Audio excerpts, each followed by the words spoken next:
سید اسمت الله عاصم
د سینمای پامیر نه تر میدانه پورې 11 کاسټر د خپل درنو ښاریانو په خدمت کې عرضه کوي. دا زموږ په ټول کابل کې په پلان کې ده چې ټولو سړکونو باندې ټولو ناحیو ته انشاءالله د خپل امکاناتو په لیدو سره دغه سهولت موږ وړاندې کړو.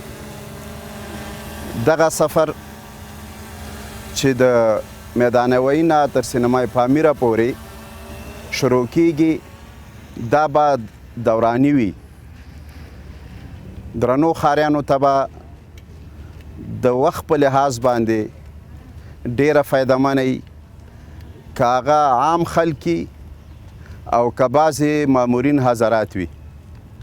د دې نه وړاندې کابل ښاروالۍ د سینمای پامیر نه تر ارزان قیمته پورې هم خپل درنو هیوادوالو کابل ښاریانو ته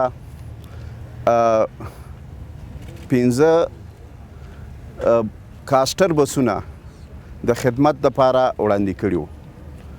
الله دې وکړي چې موږ او تاسو ته الله اسباب برابر کړي چې ټول کابل ښاریانو ته موږ په صحیح طریقې سره خدمت وکړو. غوښتنه مې د درنو ښاریانو نه دا ده چې موږ سره په ښاري نظم کې، په عوایدو کې او په بیا آبادولو د ښار کې کومک او همکاري وکړي.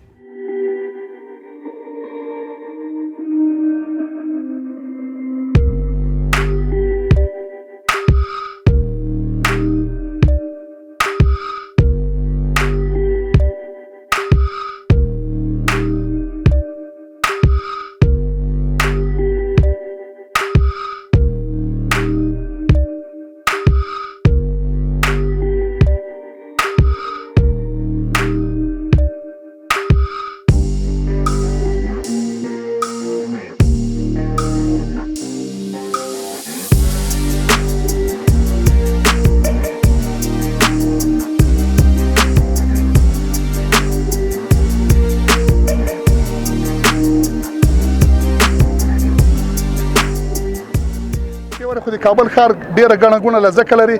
الحمدلله دا پایتخت مرکزي ښار ده او بیا اوس ازادي ده له ټولو ولایتونو له ټولو ولسوالیو د موږ هیوادوال ښار ته راځي.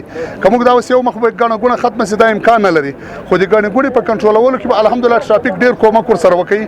مخکې موږ کومک کړی، بیا به هم انشاءالله کومک کوو. موږ کوشش دا کوو چې اطرافي پلیټونه په ښار کې بند کړو. مخکې دلته که تاسو فکر کړی و غیر قانوني رخصاوې ډېرې سوي ولې اسناد یې نه درلودو، هغه موږ کنټرول کړی حتی تر لکاتیتنه ورته خپلې سیمې ته. نور هم موږ کوشش دا کوو چې څومره اطرافي پلیټونه په ښار کې ګشت و ګزار کوي یا مثلا خط سیر نه لري یا جواز سیر نه لري، هغه کوشش کوو چې کنټرول کړو او دې بسانو ته فعالیت نوره څه هم پراخه سي.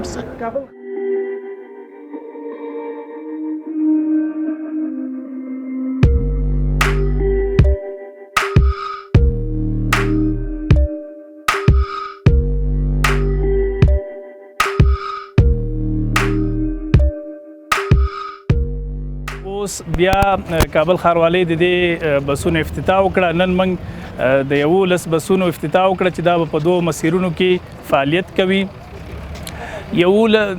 15 د دغه بسونو څخه به د سینمای پامیر څخه تر ارزان قیمت پورې فعالیت کوي او 6 نور هم له سینمای پامیر څخه تر میدان هوایی پورې به دوی فعالیت کوي. د دې بسونو د افتتاح کولو او په کار باندې اچولو فایدې زیاتې دي. یو هم د دې عمده فایده دا ده چې دا به ډېر مسؤل وي. ښاروالۍ غواړي په دې کې امنیتي کمرې نصب کړي او GPS یې کړي تر څو دوی خپل مسیر نه متغیر نشي او همدارنګه د تخطی په صورت کې له سرغړونکو سره د امنیتي کمرو له امله هغوی بیا ثبت کېږي، هغوی سره قانوني چلند وشي. همدارنګه د عوایدو یو بله فایده ده چې تر څو پورې د دې لارې عواید ښاروالۍ ته عواید زیات راشي او د ګڼې ګوڼې د کمښت هدف هم موجود دی، تر څو د دې لارې د کابل ښار کې ګڼې ګوڼې کمښت سره مخ شو. د نورو بسونو سره به د دې کرایي ضرور فرق کوي. دا هم د عوایدو له نظره ښاروالۍ ته فایده کوي او د اقتصادي له نظره عامو ښاریانو ته ډېر فایدناک دی. پژواک خبری آژانس د پیښو ریښتینې هنداره